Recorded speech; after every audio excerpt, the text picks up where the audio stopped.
Next, ma'am, good morning. Now I'm going to demonstrate shampooing in bed for bedding. Purpose is hygiene, maintenance, avoid or of hair, prevention of infection and skin issues, improves blood circulation, patient with limited mobility. Now the materials are bath towel, basin, warm water, wash basin, and the moistened towel, cotton balls. Check the temperature of the warm water. Then now, before we start the procedure, check the read the basin charts, the name, the birthday, the age, the address, the religion, the patient's order, doctor's order, the vital sign, and the diagnosis. Now, knock the door. Now, good morning. Good morning, ma'am. I'm Roxanne Pilion. Your delivery today from 7 a.m. to 5 p.m. What is your name, ma'am? When is your birthday, ma'am? May. Then secretly, check the list to avoid patient offended. Now, before anything else, ma'am, I'm going to do shampooing your hair to avoid infection and to check to comfortable and relax. Then it is okay with you, ma'am. Yes. So now, check the vital sign, the temperature, the pulse rate, the cardiac rate, the blood pressure, the SpO2, and the skin pain scale. Do you have any pain, ma'am? No. So now, I'm going to go the station and then raise the side rails and lock. Then, ma'am, I'll give you first to get the materials. Then I'm going to station, get the materials. Then now, ma'am, and come back. Now, before anything else, you want to defecate or urinate? No. So now, I'm going to start the procedure. Then, for privacy, do the curtain. Then now, okay, before, get the temperature, thermometer, clean the tip from feet to body. Then, look at the mirror, axilla. Then, check the water, if the water is warm or cold. Then, okay. So now, wait for a while for the thermometer. Now check the thermometer. The thermometer is okay.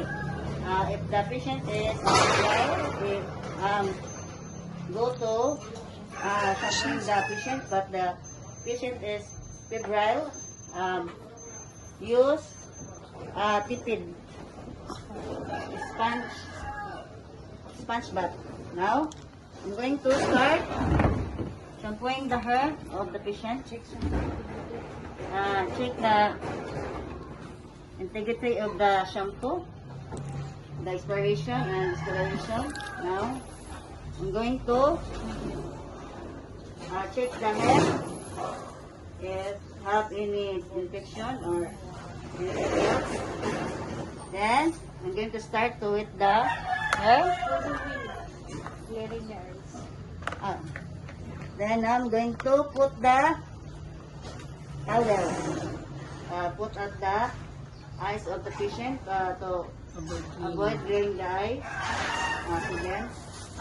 Then the Cotton balls. cotton balls to avoid entering the air. Water.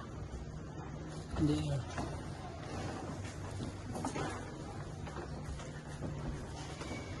And now, going to wet the hair.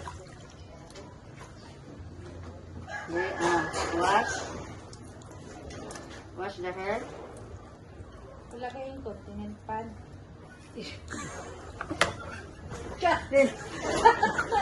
Go. Now I'm going to raise the arm. Then the arm, the abdomen. Then bring the knee. Then go to the lateral position. And put the incontinent pad. So, Avoid wetting the linen. Then I'm going to supine the patient.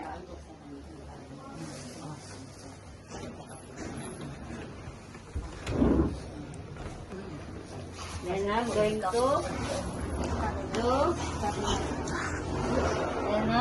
put the avoid getting then the cotton. And entering the air, water to the air. Then start shampooing the hair of the patient. Then wash.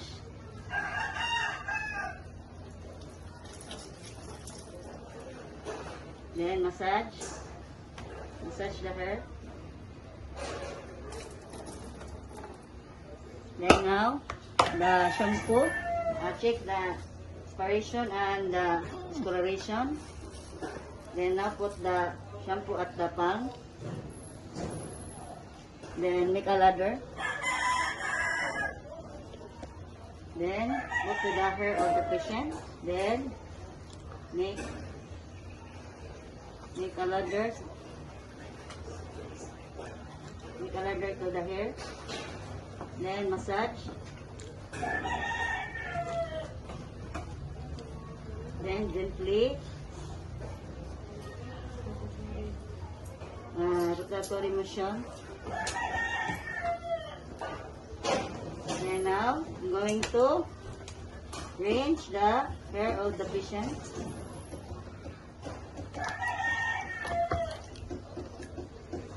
Then rinse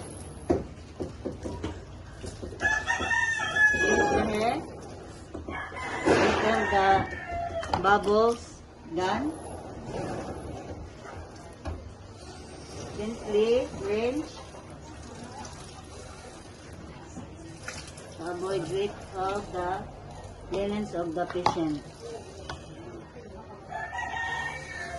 and of the pillow.